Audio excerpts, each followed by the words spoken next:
Bienvenue au podcast Bouger pour grandir. Aujourd'hui, je reçois Solène Bourque, psychoéducatrice et co-autrice du livre Bouger pour grandir, comprendre et favoriser le développement moteur des enfants de 0 à 8 ans. Concrètement, on vous présente un peu notre livre et ensuite on saute dans le vif du sujet de l'épisode et on se demande pourquoi donc les enfants ont-ils besoin de bouger pour grandir? Bonne écoute! Salut Solène! Salut Josiane! Comment ça va? Ça va très bien. Je suis bien contente d'être ici avec toi pour célébrer la sortie de notre beau livre là, qui est tout neuf. C'est ça, Oui. on est dans une nouvelle relation, on est Oui. des nouveaux parents. Nouveaux parents. D'un petit livre, il va avoir 2 semaines bientôt. Oui, c'est ça, encore tout nouveau. Exactement. Mm-hmm. Alors moi, je te connais bien, ça fait longtemps que je te suis, que je te lis, mais nos auditeurs peut-être un peu moins. Alors, pourrais-tu nous parler de toi, de ton parcours et de ta mission éducative auprès des enfants? Oui, bien sûr. Alors, c'est ça, je suis psychoéducatrice de formation. Ça fait 30 ans que je travaille en intervention, éducation, principalement auprès des parents d'enfants 0-12 ans, en milieu communautaire et en CLSC. Ça, c'est mes années en intervention. Quand j'ai eu mes enfants à moi, là, je commençais à trouver ça un petit peu plus difficile d'être au travail avec des enfants 0-5 ans, à la maison aussi. Donc, je me suis orientée pour enseigner en éducation spécialisée au cégep. Donc, je forme de futurs intervenants dans un programme technique en éducation spécialisée. Et parallèlement à ça, je voulais garder un lien avec les parents. Donc, j'ai commencé à écrire d'abord des articles, puis ensuite des livres, des ouvrages éducatifs là, au fil des ans là, sur différents thèmes qui me tenaient à cœur. Principalement, je dirais qu'un des thèmes de prédilection, c'est beaucoup les émotions. OK. Donc, j'aime beaucoup parler de ça. En fait, tout le côté socio-affectif, le développement socio-affectif des enfants. Mais, c'est ça, je pense que je te l'ai parlé l'autre fois. Tu ne le savais pas. Mais moi, j'avais le rêve de devenir ergothérapeute quand j'étais plus Tu m'as jeune. dit ça l'autre jour! Oui, fait que je me suis toujours beaucoup intéressée au développement moteur. Puis, c'est ça, je n'étais pas très forte en sciences. Donc, quand j'étais au cégep, j'ai commencé à regarder les programmes. Ma cote n'était pas assez forte. cote, tout ça, oui. Fait que j'ai commencé à regarder les autres programmes là, OK. pour travailler en intervention avec des enfants. Puis là, c'est la psychoéducation qui est ressortie. Mais moi aussi, je te suivais depuis longtemps. Puis quand l'idée de ce livre-là est sortie dans ma tête, finalement, je me suis dit, oh, écrire un livre avec une ergothérapeute, quel beau rêve! Donc, voilà, c'est ça. Mais quelle opportunité pour moi. Puis oui, c'est vrai, c'est toi qui as eu cette idée-là parce que Bouger pour grandir s'avère être le petit cousin de Parler pour grandir et d'un autre livre sur les émotions. C'est ça. Tu nous en parles pendant une petite minute? Oui, c'est ça. En fait, j'avais coécrit un livre avec une orthophoniste qui s'appelle Parler pour grandir, qui était sur le développement du langage 0-6 ans. Et par la suite, j'en ai écrit un sur le développement affectif des enfants, donc les grandes émotions des tout-petits. Et finalement, c'est ça, j'ai une de mes anciennes étudiantes, Hélène Ruel, qui est étudiante à la maîtrise en psychoéducation en ce moment, qui m'a écrit il y a environ 3 ans pour me dire, écoute Solène, on utilisait Parler pour grandir dans un des cours au cégep. Est-ce que tu connaîtrais un livre un peu sur le même format, mais sur le développement moteur? Je m'intéresse à ça, puis j'aimerais ça avoir un livre de référence là-dessus. Puis j'ai dit, écoute, je vais fouiller de mon côté, je vais m'informer. Mais, mon Dieu, quelle belle idée de livre pour la même collection. Ça pourrait être vraiment intéressant. Et je connais justement une ergothérapeute que je suis sur les réseaux sociaux qui publie à la même maison d'édition que moi. Je vais y en parler. Puis là, je disais, ça serait un beau titre, Bouger pour grandir. Voilà, c'est comme ça que je t'ai approchée une première fois pour voir si tu avais le goût de coécrire avec moi ce livre-là. Puis voilà, c'est comme ça que le projet est né.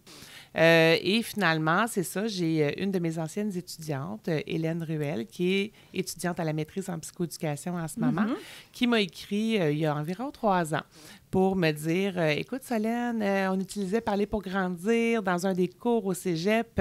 Est-ce que tu connaîtrais un livre un peu sur le même format, mais sur le développement moteur? Je m'intéresse à ça, puis j'aimerais ça avoir un livre de référence là-dessus. Puis j'ai dit, écoute, je vais fouiller de mon côté, je vais m'informer.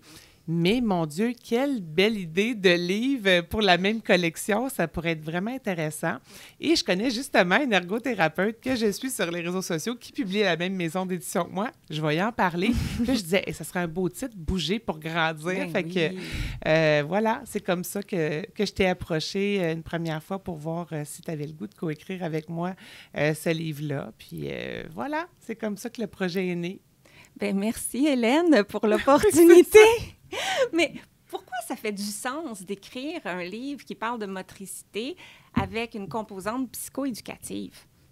Bien, en fait, les psychoéducateurs, pour ceux qui ne les connaissent pas, parce que je sais que tu as aussi beaucoup d'auditeurs en France. Oui. C'est une profession qui n'existe pas à l'extérieur du Québec. Donc, pour ceux qui ne les connaissent pas, en fait, le psychoéducateur travaille avec toutes les personnes, enfants, ados, adultes, personnes aînées, qui présentent des difficultés d'adaptation au cours de leur vie.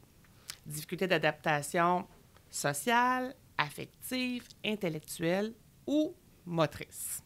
Donc, souvent, on est au premier plan du dépistage de certaines difficultés motrices que les enfants peuvent avoir. On est en intervention directe, on va se rendre compte, l'enfant, il y a comme un délai, par exemple, dans certains apprentissages, comme on a des connaissances globales sur le développement de l'enfant, sur toutes les sphères du développement, on va se rendre compte qu'il y a quelque chose qui ne va pas. On va référer en ergothérapie pour une consultation. Fait que ça peut être une des façons qu'on est en lien avec le développement moteur. D'un autre côté, ça va arriver aussi dans l'autre sens, qu'un ergothérapeute va faire une évaluation et va dire l'enfant a besoin, par exemple, de stimulation à plein niveau, dont au niveau moteur, et ça va être le psychoéducateur ou l'éducateur spécialisé, qui est un peu comme la formation technique de psychoéducation, qui va appliquer le plan d'intervention sur le terrain, comme ce sont des intervenants qui sont plus là dans le quotidien. Donc, c'est un travail beaucoup de collaboration, de travail interdisciplinaire.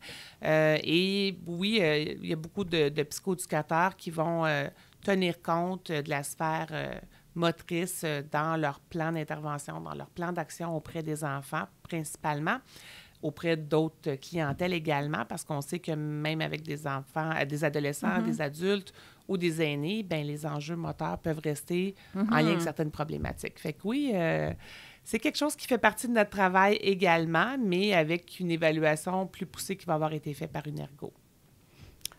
Bien, pourquoi on ne parle pas un petit peu du contenu du livre? Qu'est-ce qu'il y a dans ce livre-là qui pourrait le distinguer peut-être des grilles de développement, de ce que l'enfant sait faire ou peut faire à 2 ans, à 3 ans, à 4 ans?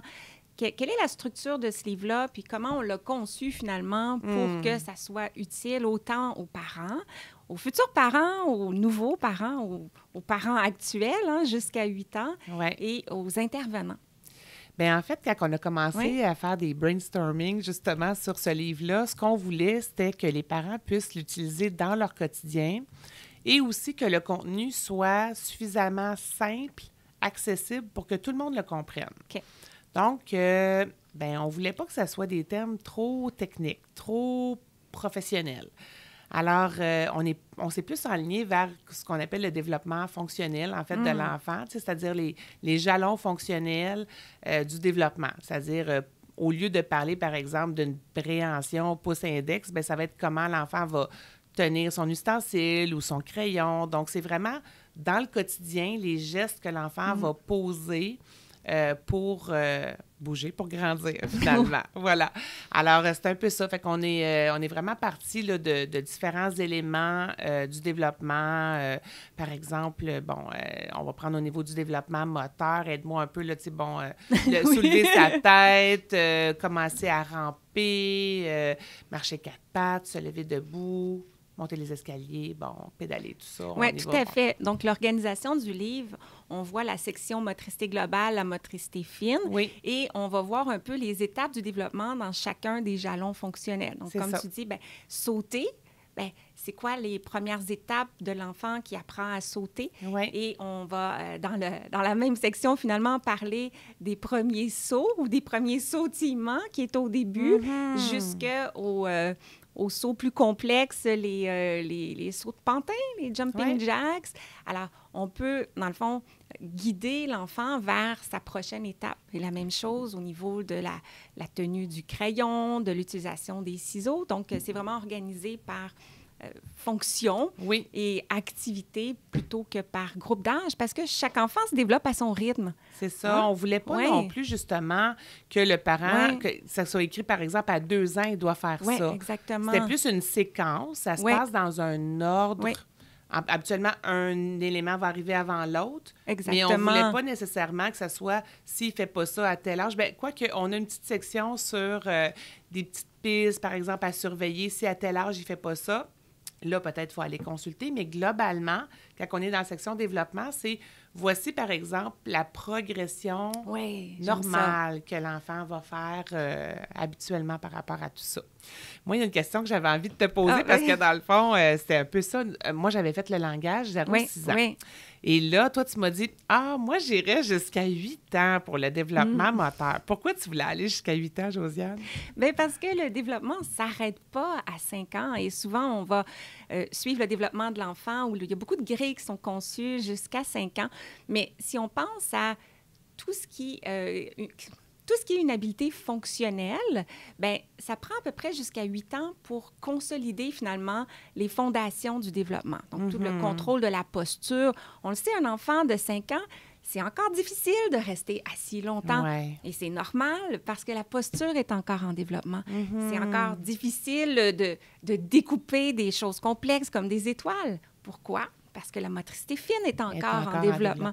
Et lorsqu'on arrive vers 8 ans, l'enfant a généralement acquis la majorité de son développement moteur qui va être suffisant pour lui permettre de fonctionner dans le quotidien, je dirais comme un adulte. Donc, faire les mêmes choses qu'un adulte, brosser ses dents, s'essuyer à la selle, utiliser des ustensiles.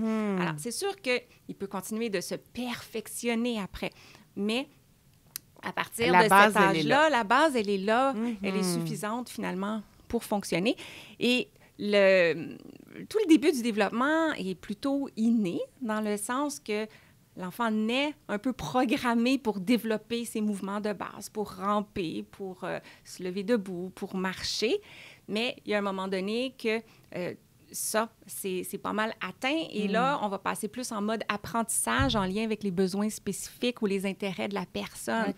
Alors, mais comment on fait comme parent, justement, pour savoir... Tu sais, parce qu'on se dit, l'enfant, mettons, si c'est inné, ça veut-tu dire qu'il va se développer tout seul? Qu'est-ce qu'on fait comme parent pour savoir, par exemple, est-ce que je dois faire une activité spéciale avec ou je le laisse aller? Tu sais, y a-t-il quelque chose qui se fait naturellement? C'est quoi l'action, en tout cas, le pouvoir qu'on a comme parent par rapport à ça? Est-ce qu'on fait une petite activité de simulation ou c'est quoi notre rôle, finalement? Mais en fait, le pouvoir qu'on a comme parent, c'est de paver le chemin d'opportunité qui va permettre à ce développement-là de s'installer, de se mettre en place. Donc, c'est sûr que l'enfant est prêt quand il arrive pour développer le contrôle de sa posture. Donc, si on le place au sol sur le ventre, bien, à un moment donné, il veut lever la tête, il veut se relever contre la gravité. Ça, c'est normal. Et pour faire ça, bien, il va pousser sur ses bras. Et cette partie-là va se développer tout seul, si on veut. Donc, on ne va pas donner à l'enfant des cours de levage de tête. Mais en le plaçant à plat ventre, ça, c'est l'opportunité. C'est-à-dire, on le place dans cette position-là. Puis, à partir de là, lui...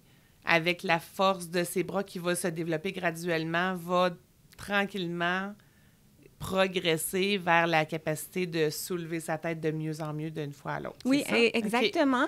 Ça s'appelle des réflexes primitifs. Donc, quand l'enfant reçoit la stimulation d'être à l'horizontale, par exemple, avec la sensation du sol sur son ventre, bien, il y a des réactions motrices qui s'activent naturellement pour que l'enfant, graduellement, soulève finalement la tête. La même chose va se produire pour rouler, pour se relever en position assise. Donc, l'enfant va faire tout ça par lui-même au fil du temps, se lever debout aussi. Donc, la vision, l'intérêt d'explorer son environnement va pousser un peu l'enfant à aller vers la prochaine étape de son développement. Mais il y a des activités qui vont arriver un petit peu plus tard, comme par exemple découper, par exemple, bien ça, c'est pas inné de découper. Donc ça, il va falloir présenter une opportunité avec des ciseaux, des objets, du papier en fonction de l'âge. Et là, il va falloir, dans le fond, montrer un petit peu à l'enfant comment ça peut s'utiliser. Donc, créer une opportunité, c'est un contexte ludique toujours dans le jeu qui va permettre à l'enfant de découvrir un outil comme les ciseaux. Mais tout ce qui va venir finalement au fil des années... En fait, faut créer justement, on continue de créer des opportunités, mais avec du matériel... Bien, en fait, c'est ça, d'acheter des petits trucs, là, justement, les ciseaux, des choses comme ça, les casse-têtes pour manipuler. Fait que l'enfant a besoin, dans le fond, d'avoir du matériel, pas nécessairement du matériel spécialisé, parce que moi, à chaque fois que je visite des petites salles d'ergo, je suis tout le temps bien impressionnée par tout le matériel. Est-ce qu'on a besoin d'avoir vraiment des... Tu sais, tout le matériel spécialisé et tout ça? Ou... C'est pas nécessaire. Dès qu'on a de l'espace... on est prêt pour développer sa motricité globale. L'enfant va bouger naturellement. C'est sûr que si on crée un environnement avec de la musique, ça va l'aider à explorer différentes façons de bouger. Si on a un environnement où il y a des coussins enjambés ou une chaise en dessous de laquelle passer, ça va créer des opportunités où l'enfant pourra exercer de ramper ou de marcher à quatre pattes. Et au niveau moteur fin, bien, dès que c'est petit, ça se manipule. Ça se manipule. Fait qu'il va prendre des petits objets dans ses mains, il va travailler tranquillement, justement, là, de... Oui, donc on n'a pas besoin... L'intérêt est là. L'enfant, en fait, il a l'intérêt d'aller vers des petits objets. Puis, justement, tu sais, on en parlait un petit peu avant le début de l'enregistrement du podcast. Il m'a dit « Ah, on va en parler tantôt, arrête-toi, tout ça. » Mais moi, ce que je trouve intéressant quand je travaillais en intervention, c'est de m'asseoir au niveau de à la même hauteur que l'enfant pour voir c'est quoi sa perspective, qu'est-ce que l'enfant voit, parce que des fois, ça nous dit ce à quoi il va s'intéresser. Tu sais, les parents, des fois, vont dire « Je comprends pas, il y a tout le temps les mains d'implante. » Oui, mais si tu te mets à la hauteur d'un enfant, il y a des bonnes chances que ce qu'il voit, un tout petit, par exemple, de... jusqu'à 12-18 mois, ben c'est les plantes qui sont à sa hauteur habituellement au sol. Fait que l'intérêt d'aller se mettre les mains dedans, ben va être là. Ou les objets, justement, qui sont facilement accessibles parce qu'il y a le goût d'aller attraper des trucs, il y a le goût de... L'intérêt est là. Même tout petit, même des enfants, des bébés de 3-4 mois vont agripper quand ils voient des objets devant leurs yeux, vont vouloir essayer d'aller agripper. Fait que c'est comme si, naturellement, l'enfant... a le goût de bouger pour grandir. Oui. Naturellement, c'est là. Mais il faut créer des opportunités où, justement, comme tu disais, motricité fine, par exemple, je vais prendre une autre habileté fonctionnelle que je trouve qui est quand même un bon défi, là, la fermeture éclair. Ça, il y a beaucoup de... Ça, c'est un défi. J'ai justement vu une petite vidéo que tu avais mis un truc là, avec les petits papiers à enfiler les uns dans les autres, mais... Je veux dire, naturellement, c'est pas quelque chose que l'enfant, tu sais, il naît, puis il sait comment monter une fermeture éclair. Puis c'est quelque chose d'assez culturel, parce que, tu sais, on pourrait prendre une certaine culture où ils n'ont pas nécessairement... Puis, tu sais, les fermetures éclair, c'est assez, on pourrait dire, contemporain, tu sais, aussi. Ça existait peut-être pas il y a 200-300 ans, ou je sais pas quoi, mais... C'est ça, on peut aller avec un poncho, il y en a pas. C'est ça! Mais dans le sens où c'est pas quelque chose que, historiquement, l'humain était développé pour apprendre. Fait que c'est un apprentissage qui est pas inné, mais que l'enfant doit apprendre dans le contexte dans lequel on vit maintenant. La majorité des manteaux ont des fermetures éclairs. Donc là, dans une situation comme ça, ce que je comprends, c'est que là, l'enfant, il n'a pas le choix de passer par une étape d'apprentissage. Oui, exactement. Donc, le développement est naturel, mais les apprentissages, on doit les présenter finalement à l'enfant pour qu'il puisse se réaliser.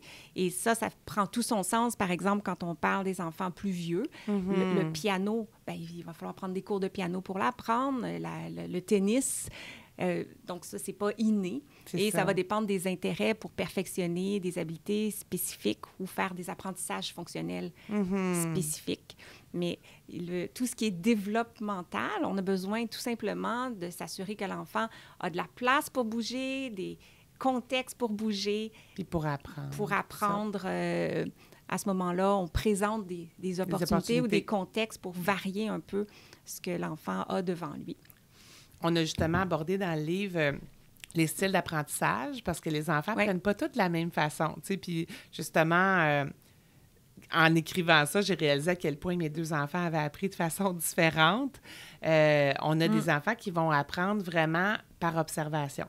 Donc, c'est souvent des enfants qui vont être un petit peu plus, je dirais, réservés, qui vont, ou en tout cas, qui vont se garder un petit peu en retrait, qui vont plus regarder longtemps pour être sûr d'avoir absorbé, par exemple, toutes les étapes d'un geste. Puis souvent, ils vont assez bien réussir une fois qu'ils vont se mettre dans l'action parce qu'ils vont avoir décortiqué peut-être dans l'observation comment ça se passe, mais peut-être qu'ils osent moins. Fait que ça, c'est un des styles d'apprentissage, ceux qui apprennent par observation. Donc, souvent, des enfants qui vont vraiment prendre le temps de regarder. Par exemple, on va prendre un enfant qui s'en va jouer au parc et qui va regarder les autres enfants monter dans la structure de jeu pendant une petite demi-heure. Puis la première fois qu'il y va, il monte d'un coup, puis ça y est. Fait que ça, c'est un des styles d'apprentissage. T'en as-tu un autre que tu as envie de nous parler au niveau des il y a l'enfant qui est plus kinesthésique, on va dire. Donc, l'enfant qui apprend en faisant. Donc, lui, il va aller au parc, il va monter la petite escalier, puis bouf, il va tomber. Là, il va dire, ça n'a pas marché, je vais réessayer. Je vais aller plus vite, je vais aller moins vite, il va se réajuster. Donc, il apprend en faisant.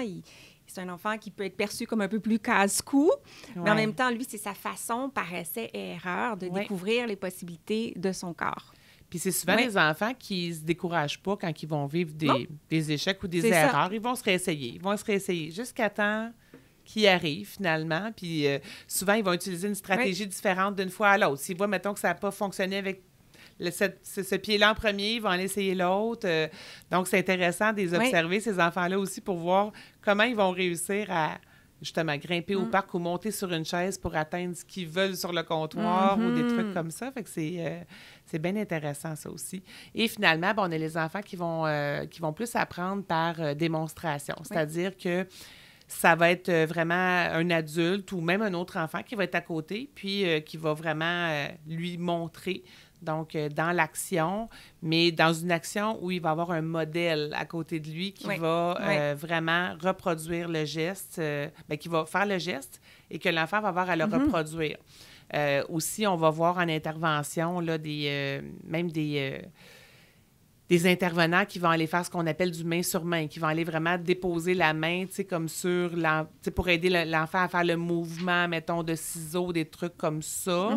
J'avais même déjà vu des ciseaux avec, tu sais, comme deux trucs deux styles d'anneaux. Tout ça, est-ce que c'est nécessaire d'avoir des trucs comme ça pour apprendre ou c'est suffisant juste qu'ils regardent le mouvement à côté puis qu'ils le reproduisent? Parce qu'il y en a des parents qui vont voir du matériel spécialisé comme ça puis qui se disent, c'est-tu nécessaire? Ou les petits objets de prise de crayon qu'on peut mettre dessus. Parce que j'ai souvent tendance, en tout cas, les parents que je vois ont souvent tendance à dire c'est quoi le matériel dont j'ai besoin ou qu'est-ce que je pourrais faire pour stimuler. Puis à partir de quand, pour un enfant, par exemple, qui a un développement normal, est-ce que c'est nécessaire d'utiliser ça ou c'est plus pour des enfants qui vont avoir des besoins particuliers?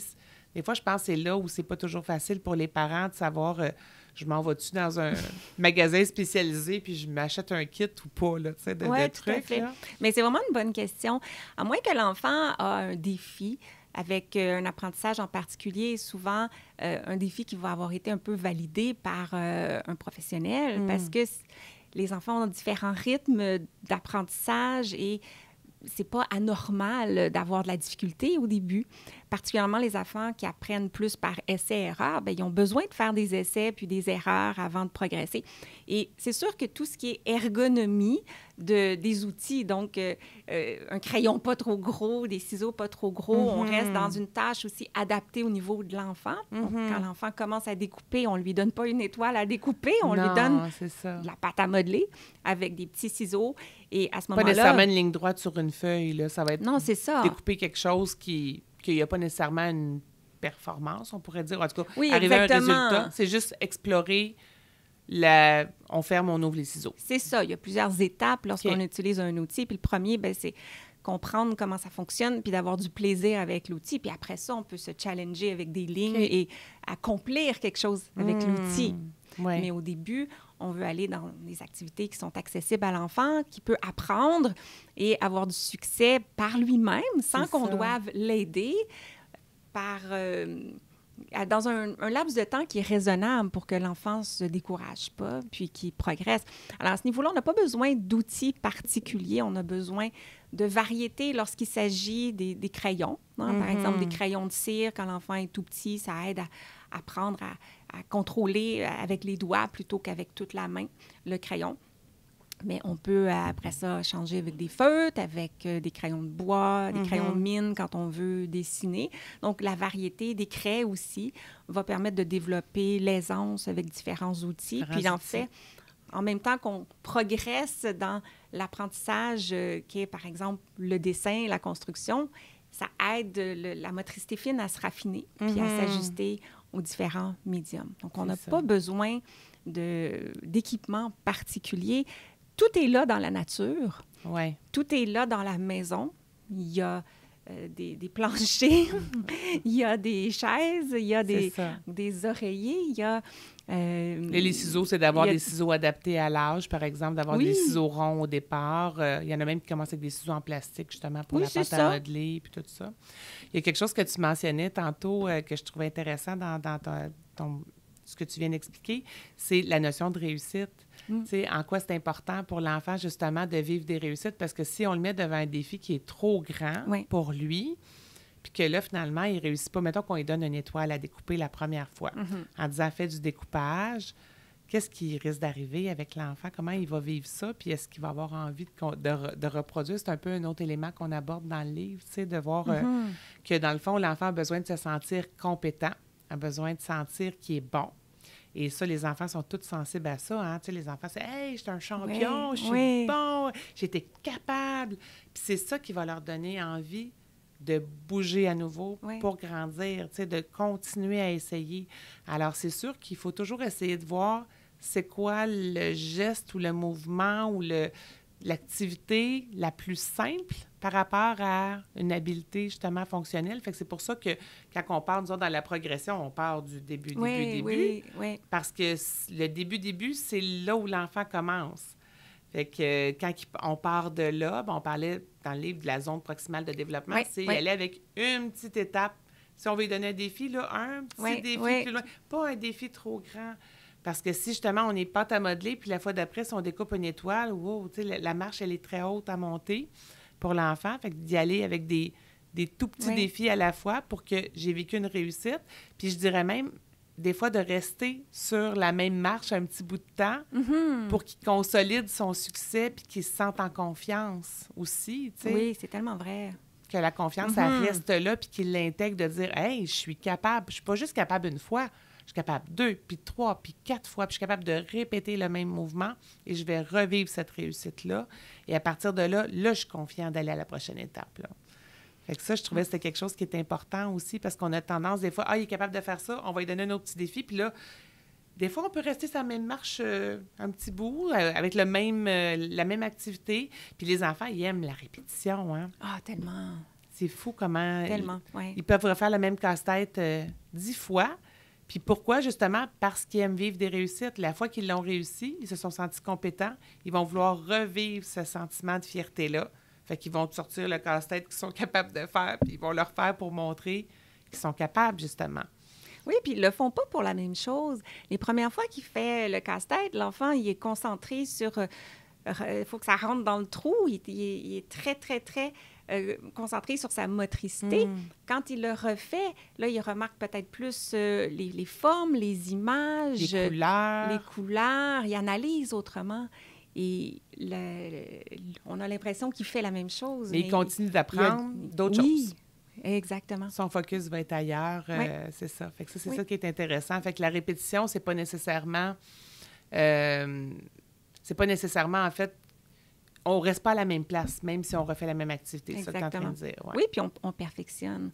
Le plus grand levier d'évolution, c'est l'intérêt. Et tant que l'enfant a de l'intérêt pour refaire la même chose, c'est parce qu'il évolue, puis il a du plaisir et que c'est nourrissant finalement pour son système nerveux.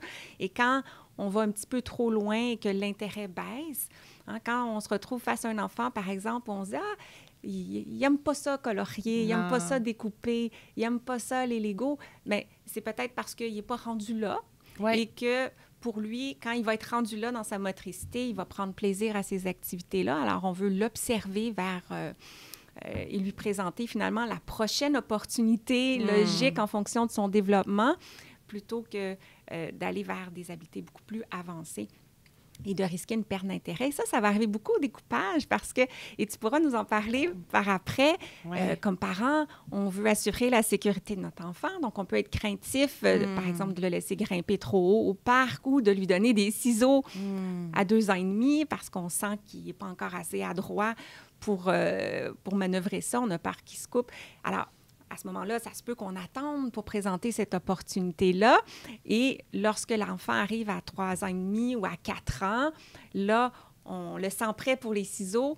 Mais ce qu'on fait, c'est qu'on a tendance peut-être à lui donner un projet de découpage qui est équivalent à ce que les enfants de 4 ans qui découpent depuis 1 an font. C'est ça. Et là, c'est trop difficile. Oui. Il n'est pas prêt à découper un carré. Il est prêt à découper des morceaux de fromage c'est ça. et des morceaux de corde ou d'autres choses. Donc, on veut respecter son rythme. Mais vas-y donc nous parler un petit peu là, des craintes qu'on pourrait avoir qui pourraient, dans le fond, limiter la capacité de l'enfant de bouger pour grandir. C'est ça. En fait, les craintes peuvent être de 2 côtés. Des fois, il y a des enfants qui eux-mêmes sont plus craintifs de nature. C'est des enfants qui ne vont pas nécessairement oser. Et bien, c'est ça. Quand on observe ça chez les enfants, bien, ça peut partir soit du tempérament de l'enfant, qui est un enfant qui va moins avoir tendance à explorer, mais on va souvent voir que ça part des fois d'une crainte des parents. Donc, soit la crainte qu'ils se blessent. Des fois, il y a eu des enfants, par exemple, soit qui ont été malades ou qui sont prématurés. Bon, puis que, tu sais, il y a eu quand même... Des fois, les parents, il y a une justification en arrière de ça. Tu sais, il est arrivé déjà une blessure. Bon, j'ai une voisine, je racontais là, que son petit garçon s'est blessé quand il avait 18 mois, fracture de pied après une chute d'un lit superposé. Là, il était allé grimper, elle avait oublié d'enlever l'échelle, puis tout ça. Bien, c'est sûr qu'après ça, tu fais « OK, mais elle était vraiment protectrice avec quand il allait se promener dans la ruelle. Elle avait tendance là, à être un petit peu au-dessus de lui. J'appelle ça les parents hélicoptères, là, qui sont comme... c'est un peu le terme qu'on utilise, qui supervisent autour pour être sûr que tout se passe bien. Donc ça, c'est sûr que ça va freiner un peu l'élan de l'enfant parce qu'il va sentir que, justement, il n'y a pas la pleine autonomie d'expérimenter. Puis en même temps, comme on dit, il ne faut pas non plus aller dans... On lui permet de tout faire... Il faut assurer sa sécurité. Oui. Il y a une base de sécurité qui est importante par rapport à l'enfant et qu'on doit assurer un certain encadrement de ce côté-là, mais il faut lui permettre d'expérimenter. Puis un peu l'image qu'on utilise dans le livre par rapport à ça, c'est l'image de on se promène en forêt avec l'enfant, puis finalement, est-ce que vous êtes le type de parent à passer en avant de l'enfant, enlever les petites branches, les roches qui sont dans le sentier, ou vous êtes plus du genre à lui montrer, regarde, il y a des branches, des roches, ou vous êtes plus du genre à dire, bien, il s'enfagera, puis il remontera, après, il se relèvera après. Puis c'est vrai qu'on observe ces 3 types de parents-là. Fait que c'est sûr que le parent qui a tendance à aller tout enlever les petites roches, les branches, pour que le sentier soit lisse, bien, ça se peut que cet enfant-là ose moins et puisse avoir, sans nécessairement dire des retards développementaux, mais qu'il soit un petit peu en décalage par rapport aux autres enfants parce qu'ils vont moins oser, c'est sûr. Oui, c'est des choses qu'on va observer. Oui, ça me fait rire parce que je viens de voir l'image du 3e type de parent qui, lui, tasse pas les roches, mais part toujours avec un kit de premiers soins. Oui, advienne que pourra. Je suis là. On va remonter la pente. Et on va poursuivre de cette façon-là.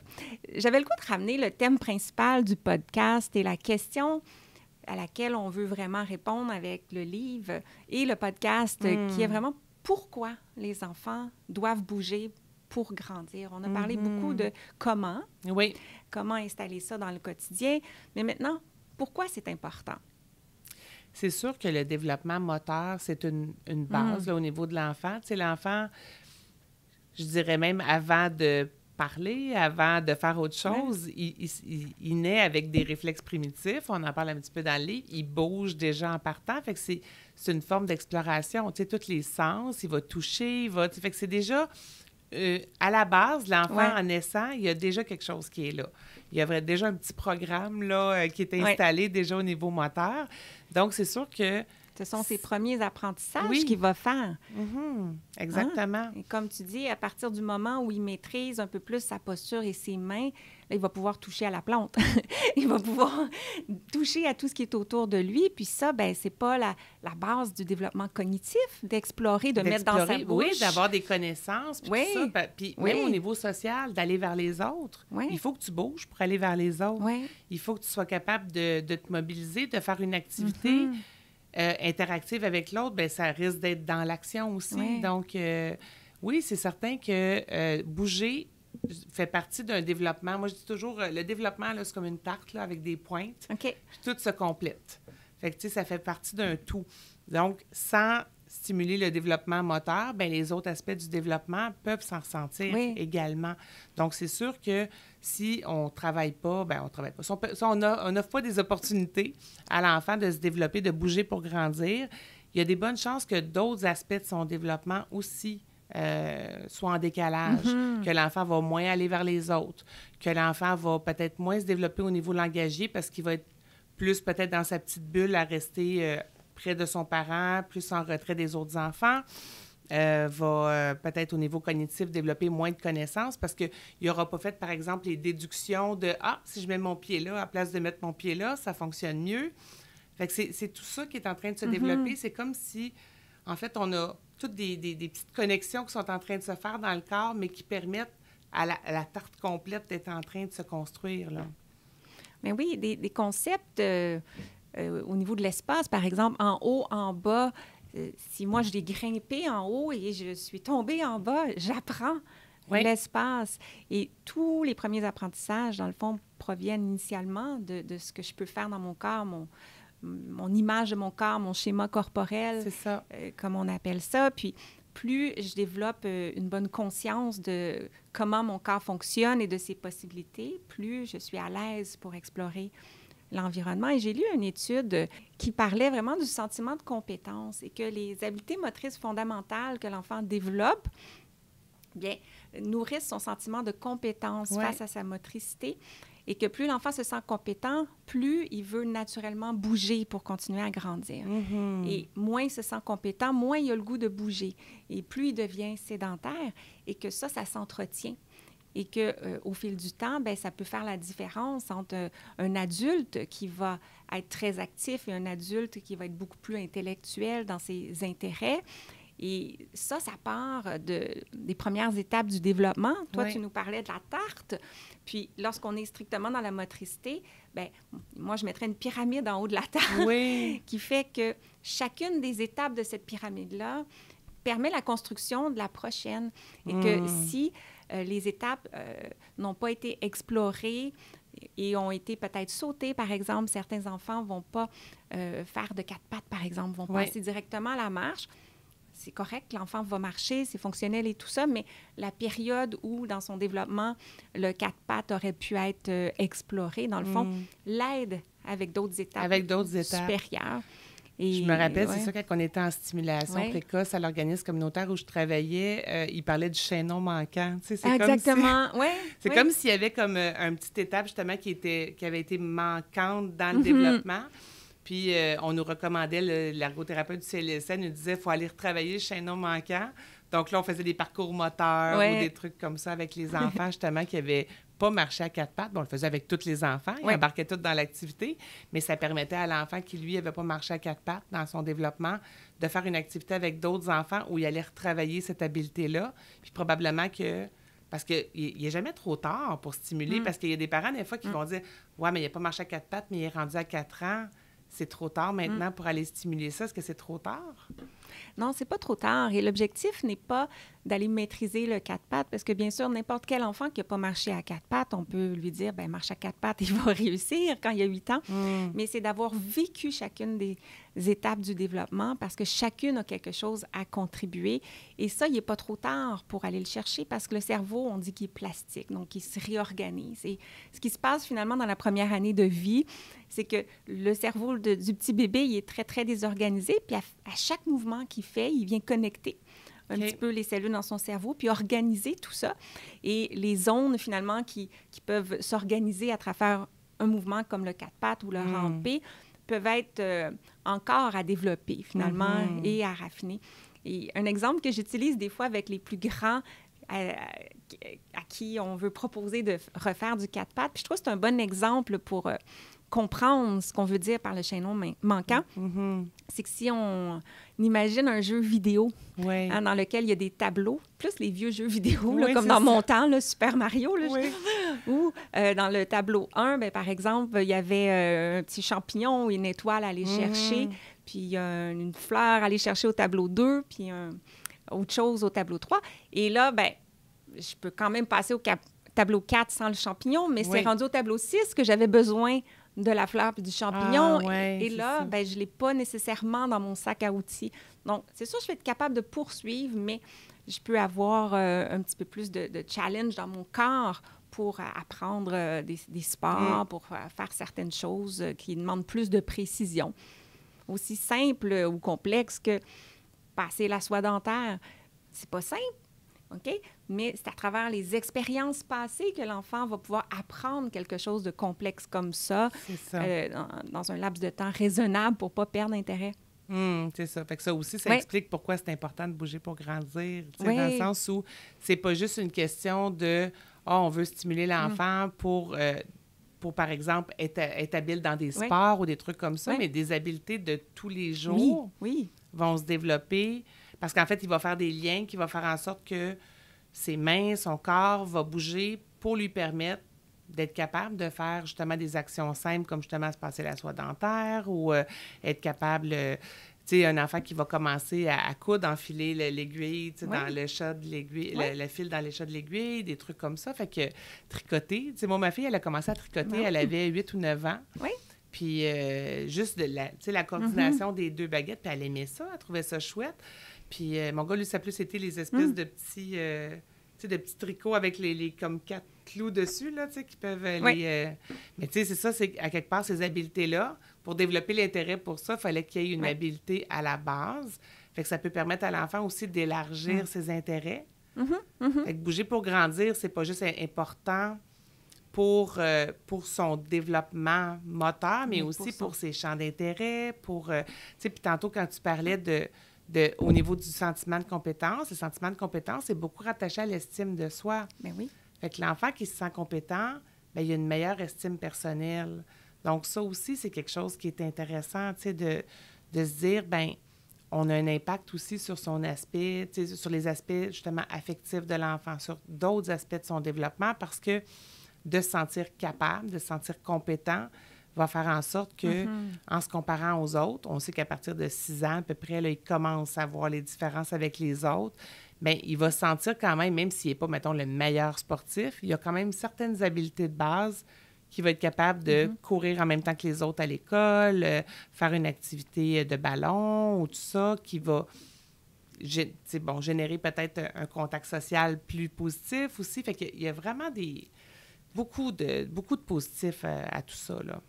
Oui, l'enfant n'a pas besoin de savoir tout faire, mais nous, ce qu'on a à cœur, hein, Solène, c'est que l'enfant, s'il a envie de faire des choses, s'il a envie d'aller jouer au hockey, bien, qu'il soit capable de participer à cette activité-là à un niveau de compétence qui va le satisfaire. S'il a envie d'apprendre le piano, qu'il puisse y arriver avec un niveau d'effort qui est raisonnable. C'est ça. Exactement. Et parfois, je ramène ce sujet-là en lien avec les lacets. De nos jours, il y en a tellement des beaux souliers qui n'ont pas de lacets. Avec des velcros. Avec des velcros, là, on est rendu ou même aussi des faux lacets. Des lacets élastiques, là, que tu fais juste... Mais moi, j'en ai une paire de souliers où il y a le lacet, il est déjà bouclé et collé. Ils sont cute. OK? Puis c'est bien correct. C'est la mode. Mais l'idée, c'est que si moi, j'ai le goût de faire une boucle puis je veux des souliers lacets, que je sois capable de faire la boucle, de l'apprendre. Et si l'apprentissage est trop ardu pour moi... bien, c'est dommage. Puis le bouger pour grandir à partir de la naissance, justement jusqu'à 7-8 ans, équipe mon corps pour des apprentissages qui peuvent être nécessaires ou d'intérêt pour moi, pour le restant de ma vie. C'est ça. Puis justement, parlant des lacets, c'est ça, ça me fait penser justement à une petite puce là, que je voyais justement en suivi, où elle était rendue, je pense, à 9 ans. Puis elle avait justement toujours eu des souliers à velcro. Oui. Puis là, elle voulait avoir une belle petite paire de petites bottillons lacés. Oui. Puis elle n'était pas capable de faire ses boucles, mais elle était très gênée. Tu sais, elle avait vraiment sentiment justement d'incompétence. Puis elle s'était pratiquée longtemps à la maison avant de pouvoir mettre ses bottes pour aller à l'école parce qu'elle ne voulait pas arriver à l'école puis avoir l'impression que les gens aient l'impression qu'elle venait juste d'apprendre à faire ses boucles. Fait qu'elle s'est pratiquée. Donc, d'où l'intérêt, justement, que même si on a des souliers à velcro, bien, on peut se pratiquer à faire des boucles avec autre chose, tu sais, avec des boucles pour dans les cheveux, des boucles, on peut prendre une ceinture à tissu, puis on fait une boucle. Ou juste préparer un cadeau à quelqu'un, faire une boucle vrai. Dessus. C'est une autre façon d'investir cet apprentissage-là, qui n'est pas nécessairement sur une paire de souliers. C'est ça, exactement. Alors, si on résume un peu le sujet, là, on pourrait dire que le rôle, finalement, des parents, des intervenants, c'est de créer des contextes qui vont permettre à l'enfant de bouger autant qu'il se sent en mesure de bouger au moment où il est rendu. Oui.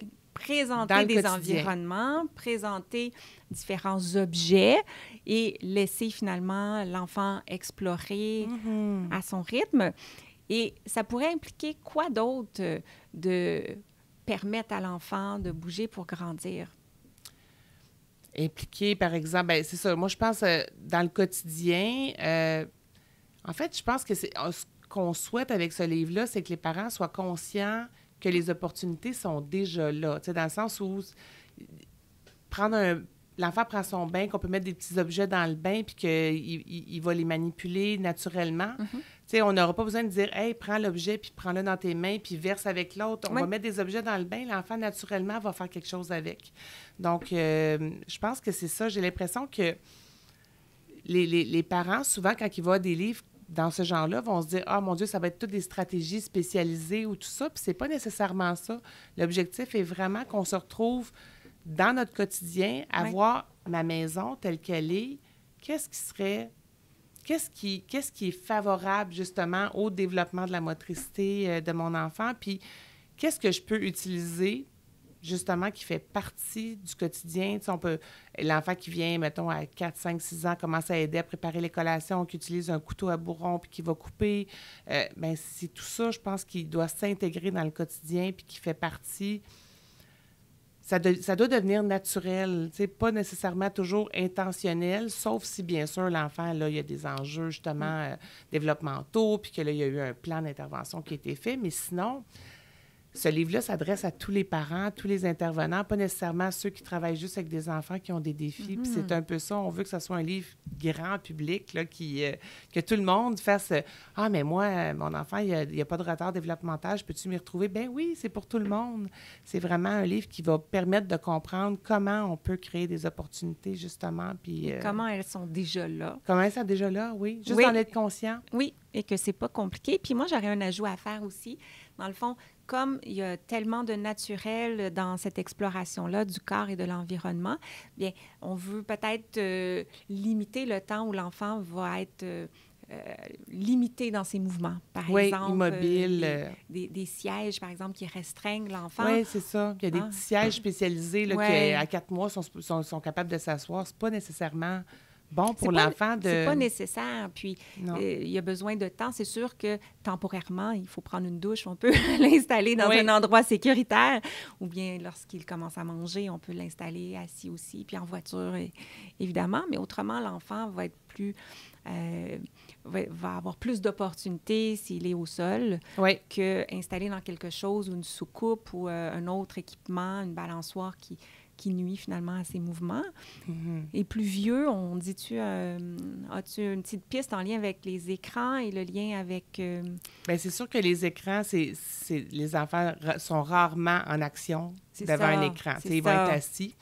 Des fois, il va y avoir certaines...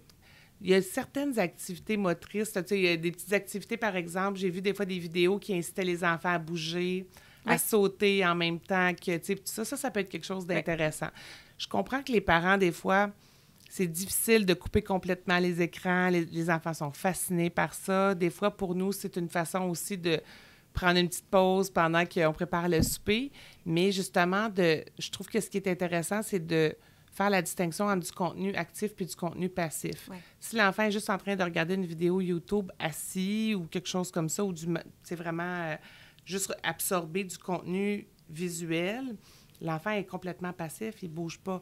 Mais si, par exemple, il écoute une vidéo où il y a de la musique, puis c'est fait les mêmes mouvements que sur la vidéo, puis il y a l'écran devant lui, déjà, on est ailleurs. On est en train d'utiliser du contenu qui est, technologique, mais dans un but quand même de bouger pour grandir. Fait que c'est sûr que le temps d'écran peut quand même être utilisé de façon limitée, mais en pensant à ce que mon enfant est passif ou actif derrière l'écran. J'aime ça, ce que tu dis, parce que c'est pas, au niveau de la motricité, c'est pas que l'écran est si dommageable que ça. Ce qui est dommageable, c'est le temps qui est inactif devant un écran. Ce n'est pas un temps d'exploration et de manipulation. Donc, ce qu'on veut, c'est beaucoup de temps en activité et moins de temps en inactivité. C'est ça.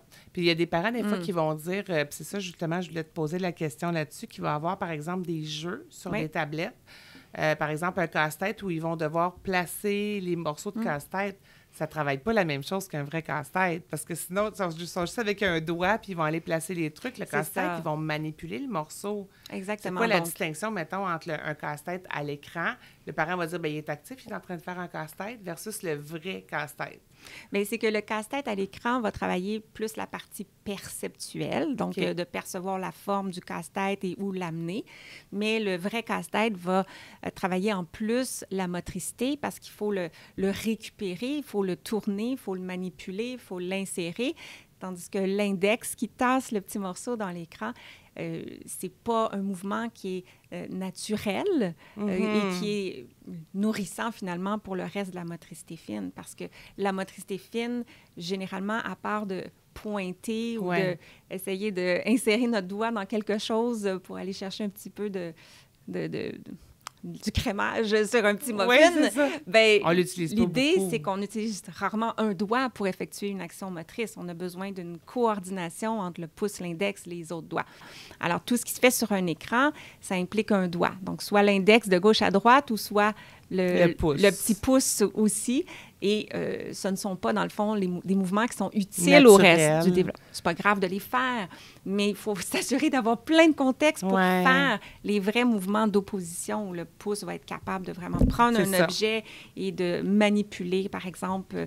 Là, j'ai un crayon devant moi, bien, de le retourner. C'est pas une action simple, ça, au niveau moteur. On voit pas beaucoup d'animaux qui peuvent prendre un objet dans leurs mains puis le retourner.